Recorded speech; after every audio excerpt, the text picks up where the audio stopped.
نیروسنجی‌های مرحله نیم‌نهایی مسابقه انعنوی جام جهانی صورت گرفتند. یکی از دیدارهای جالب و سرگال و همزمان سردعوا این وخوری دسته‌های ایسرافشان و وخش بود. رقابت مذکور در ورزشگاه جوانی شهر حصار برگزار شده. غالب در سلسله ضربه‌های پنالتی معلوم گردید. حساب رقابت در دقیقه 21 کشوده شد. اسلام صابرов بازیگر ایسرافشان ضربه جریمه‌ای را از مسافت دور با مهارت عالی به دروازه وخش وارد کرد. تنها بعد از 8 دقیقه یعقوب مرادوف با گل جوابی نتیجه را برابر کرد. نیمه اول با حساب مساوی 1-1 به انجام رسید. در آغاز قسم دوم سلطانبک فوزیلوف با استفاده از اشتباه حمایتگران وخش حساب را 2-1 به فایده ایسرافشان نمود.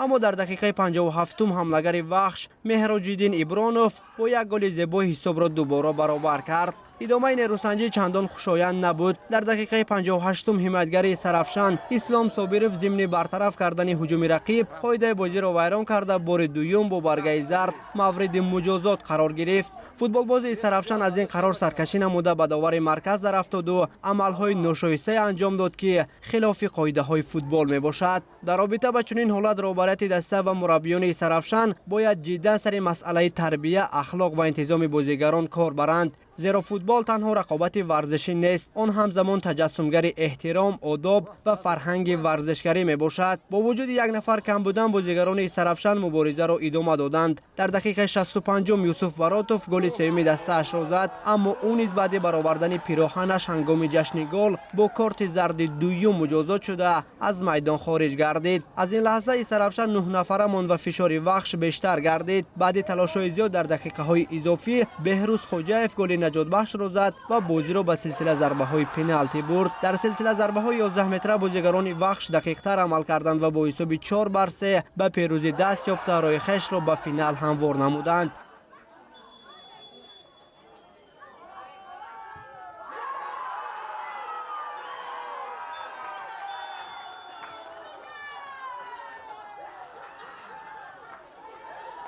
ولی این پایان کار نبود. بعد انجام بازی نیز ماجرا ادامه یافت. گفتگو و بحث میان بازیگران ایسرافشان با داور پایان نمیافت. حتی کمیسر بازی مجبور شد وارد قضیه گردد تا وضع را آرام سازد. این کشمکشی و دعواها باعث بر آن میگردد که لیگ فوتبال تاجیکستان در سمت انتظام ورزشکاران و مسئولیت مربیان چاره‌های ضروری را عملی نمایند.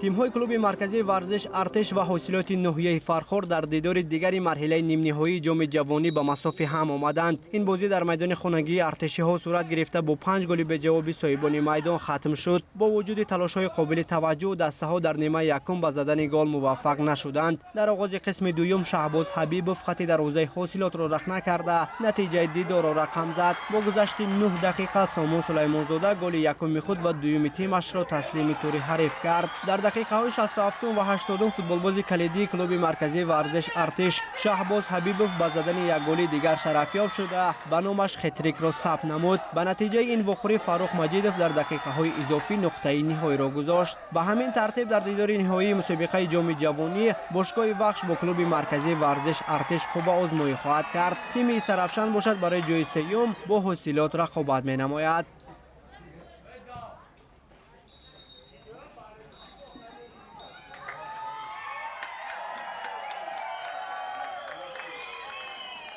ما از گروه خطلون با یک مشقت با بازی‌های خوب با همین پولفینال برآمدیم.